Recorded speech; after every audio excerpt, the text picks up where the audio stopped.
August 480 BC, the Greek army led by King Leonidas and 300 Spartans is facing a Persian army of 250,000 men.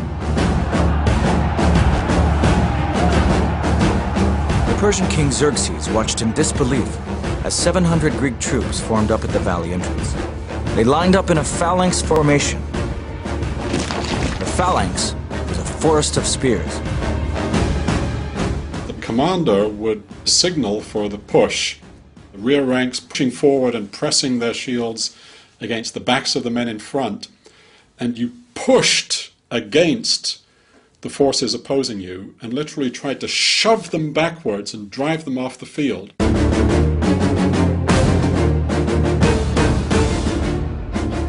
They trained their whole lives for this moment. This phalanx was 18 men deep and 64 across. Their shields overlapped like the scales of a serpent's back, virtually impenetrable. The first three ranks lowered their spears and rolled forward towards the Medes. In contrast to the Greeks, the Medes were lightly armed.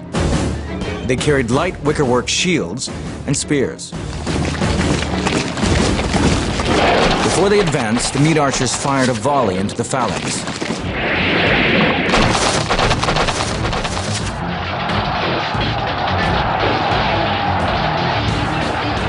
Leonidas sent in more Greeks to reinforce the phalanx, pressing their weight into the backs of their fellow troops. Volley after volley of arrows filled the sky. The Greek infantry had a 3-foot shield. The shields were bronze-faced with maybe 2 inches of oak underneath that. So if you want to think of that as a kitchen cutting board. And how hard you can whack a cutting board with a battle axe and you can't break it. As the Greeks began to tire, Leonidas sent in his Spartan warriors. They advanced in a phalanx formation as the exhausted Greeks ran back. As they would advance, they would be talking to each other and inspiring each other, encouraging each other to advance while these other people are advancing towards you. I mean, as each step got closer and closer, the terror must have been unbelievable. The highly trained Spartans slaughtered all in front of them. The Medes saw that their own weapons were useless, and in desperation began grabbing at the Spartan spears. But now the Spartans drew the Xiphos, and the real butchery began.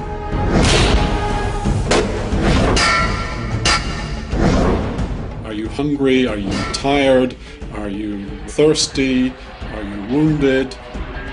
It doesn't matter. You're a warrior and you fight. The confined space made it impossible for the Persians to take advantage of their superior numbers. They could not pack enough men into battle against this unrelenting killing machine. Combat in those days was all hand-to-hand. Nobody shot anybody. No smart bombs came in. If you were going to kill the enemy, he was going to be right in your face and trying to kill you. Wave after wave of Xerxes' warriors perished as they tried to penetrate the Spartan shield wall. Leonidas joked, "Xerxes has plenty of men, but no soldiers." But the Spartans took casualties as well. Spartans had a method for identifying their dead, many of whom were battered beyond recognition. They would take a twig and put their mark at either end. And they'd break it in half. Half was kept in a bowl behind the lines, and the other was worn around the wrist. So there you have the ancient equivalent of a dog tag. If the soldier survived, he could reclaim his twig after the battle. If not, the dead and lost could be easily counted. As the battle moved into the second day, the Persians could make no headway. They were simply not prepared for this kind of fighting. Far removed from the wide open plains of the east where cavalry, chariots, and light infantry could decide the outcome. Sitting on his hillside throne, Xerxes became more and more agitated, jumping to his feet every so often like a spectator at a football game. Xerxes just said, "Hey, you guys go out there and take that pass, kick these guys out of the way." And these lightly armed Medes went up against the heavily armed Greeks, and the heavily armed Greeks kicked their butt. Xerxes decided to play his trump card and send in the immortals. And might have been hundreds of thousands of soldiers on the battlefield, but now the combat was between two fighting elites. 10,000 Persian immortals against what remained of 300 Spartans. August 480 BC. The Spartans had held the pass at Thermopylae for nearly a day and a half. Xerxes had failed to crack their defense. Now he gambled everything by sending in his own personal guard, the Immortals.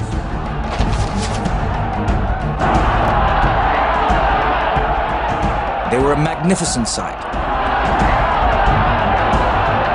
They carried bows, spears, and short daggers. But rank after rank of the elite shock troops fell in the dust. The light-armed Persians couldn't penetrate the Greek armor, but the Greeks could penetrate them at will. And also the Greeks were trained to fight at close quarters and to come to grips at close quarters. Nothing could shake the Spartans. Xerxes needed a miracle, and it came from an unexpected source. A Greek trader, Ephialtes, seeing a chance to get rich quick, crossed over to the Persian camp. He told Xerxes about a pathway that wound around the mountainside and came out behind the Spartans. The name Ephialtes has entered the modern Greek language. It means nightmare in modern Greek. Ephialtes is today a nightmare. Under cover of darkness, the Persians filed up the track, and on the morning of day 3, emerged behind the Spartans. Leonidas had been outflanked. He knew this would be his last battle. To avoid unnecessary casualties, he sent the rest of the Greek army home. The Spartans would stand alone. It must have been an amazingly emotional moment as men were walking out, brave men, knowing they were going to live, while others were walking up to the front line knowing that they were going to die.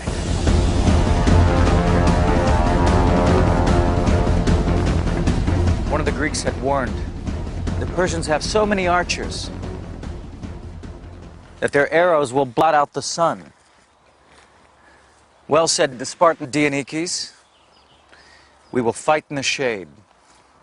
This was Spartan wit. And when somebody says something like that, you laugh and fear goes away. Leonidas was more somber. He ordered his men to breakfast, saying, "Tonight, we shall dine in Hades." As the battle recommenced, the Persians closed in from both sides on the tiny band of Spartan survivors. But the Spartans, with nothing to lose, fought like demons. The Persians suffered heavy losses. Then Leonidas fell.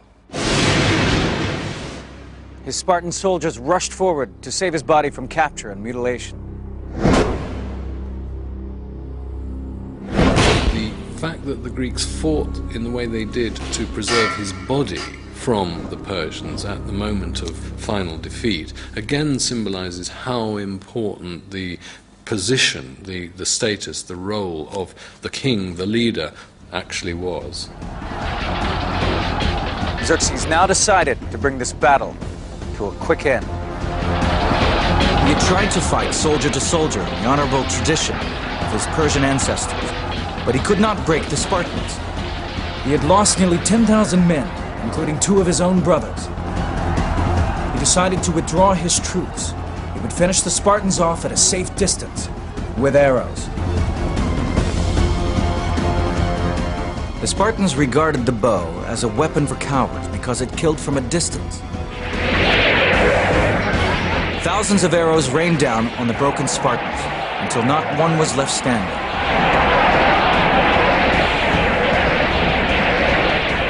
They were finished off by the weapons they despised most. A furious Xerxes ordered his men to find the body of Leonidas, and once they'd found it, to cut off his head and stick it on a pole. The Spartan king had made him pay a terrible price for victory at Thermopylae. 10,000 casualties was a drop in the bucket from such a vast force. But it was a blow to Xerxes and the morale of his army. He was astonished that men would fight for an ideal, the ideal of freedom. Xerxes raced on through Thermopyl to capture Athens, but its citizens and army had already fled. Later that same year, 480 BC, they took to ships and defeated the Persians in a great sea battle at Salamis. Xerxes' grand scheme was in ruins. Had the Spartans not done their bit at Thermopylae, then I think the whole war effort, the whole Greek resistance, would have started to crumble. For the Greeks it was destiny. A Spartan king had died, a Persian king had been defeated, just as the oracle had prophesied. All kinds of great civilizations have vanished that left incredible monuments, but the Spartans left nothing. But what they left, just by their actions that one day, is more indelible and is still living today. For the people of Greece, the courage and heroism of Thermopylae had sent a message of hope and pride. The 300 Spartans would never be forgotten. A grateful Greece paid the poet Simonides to compose their epitaph. Go tell the Spartans, stranger passing by, that here obedient to their laws, we lie.